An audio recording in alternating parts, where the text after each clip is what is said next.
মুসলিম day এই যে অ্যাপটা, এটা আপনার ডিজাইন কেন চেঞ্জ করলেন? ওকে। খুব সুন্দর প্রশ্ন যে আসলে মুসলিমদের অ্যাপ ডিজাইনটা কেন চেঞ্জ হলো?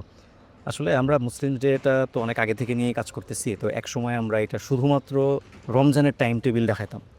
এর পরবর্তীতে আমরা এটাকে শুধুমাত্র নামাজের টাইম এবং রমজানের টাইম এগুলিকে নিয়ে দেখাতাম। তো এক পর্যায়ে এখন বর্তমানে যে পর্যায়ে আসছে যে আমরা আসলে শুধুমাত্র নামাজের সময়সূচি বা শুধুমাত্র রোজার সময়সূচিতেই আবদ্ধ না। আমরা এখন চেষ্টা করছি যে একজন মুসলিমের ২৪ ঘন্টা লাইফে যত প্রয়োজন ডিজিটালি সলভ করা পসিবল সেগুলিকে মানে অ্যাড্রেস করা। অর্থাৎ একটা মুসলিমদের জন্য একটা সুপার অ্যাপ আমরা ইনশাল্লাহ বানাতে যাচ্ছি। তো যার কারণে শুধুমাত্র নামাজের সময়সূচির জন্যই আমরা এটাকে ফোকাস করতেছি না। এই কারণে আমাদের এটাকে রিডিজাইন করতে হচ্ছে যেন আমরা অনেক ফিচারকে এখানে ইন্ট্রোডিউস করতে পারি।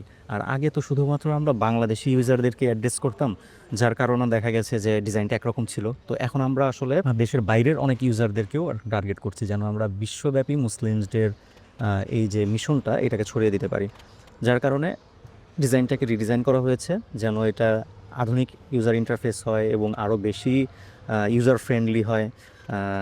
এই আর কি। তো এজন্য আমরা আসলে শুধুমাত্র নামাজের লেআউটের জায়গা থেকে সরে এসে একটা ইউনিভার্সাল টাইপের অ্যাপের একটা কনসেপ্ট নিয়ে আসছি যেন এখান থেকে অনেক ফিচার আমরা অ্যাড করতে পারি।